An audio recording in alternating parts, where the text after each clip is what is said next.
দিবঙ্গতাও কাছে কিছু বলো না, পরে বলবো সময় তৈরি করলে বলো। একটা প্রেস কনফারেন্স, একটা হচ্ছে ডিস্ট্রিক্ট এক্সিবিশন করতে হবে। আমাদের 11 বছরের অফিসে করবেন না অন্য কোনো জায়গা ভাড়া নিয়ে করবেন, সুন্দর করে এক্সিবিশন করতে হবে।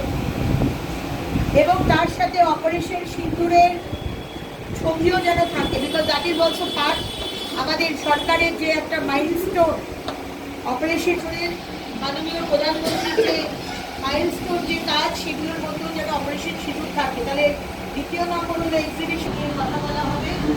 এবং সেখানে কিন্তু পার্টির লোকদের ডেকে মন্ডল প্রেসিডেন্টরা রয়েছেন, বিধানসভার কনভিনাররা রয়েছেন, জেলার পদাধিকারীগণ রয়েছেন, কারা কারা আমাদের বিশেষ ব্যক্তি রয়েছেন তাদের একটা লিস্ট বানান, নিয়ে তাদেরকে ইনভাইট করে শোভা দিয়ে আপনি জায়গা সেখানে এই যে আমাদের ইনডোর প্রোগ্রাম তার ব্যবস্থা আপনাকে করতে হবে। আমরা বিকশিত ভারত করব, তার পুরো বিষয়বস্তু প্রথম বক্তা বলবে। আমাদের সংকল্প কি, আমরা কিভাবে করব। দ্বিতীয় বক্তা বলবে সেবা, সুশাসন এবং গরিব কল্যাণ।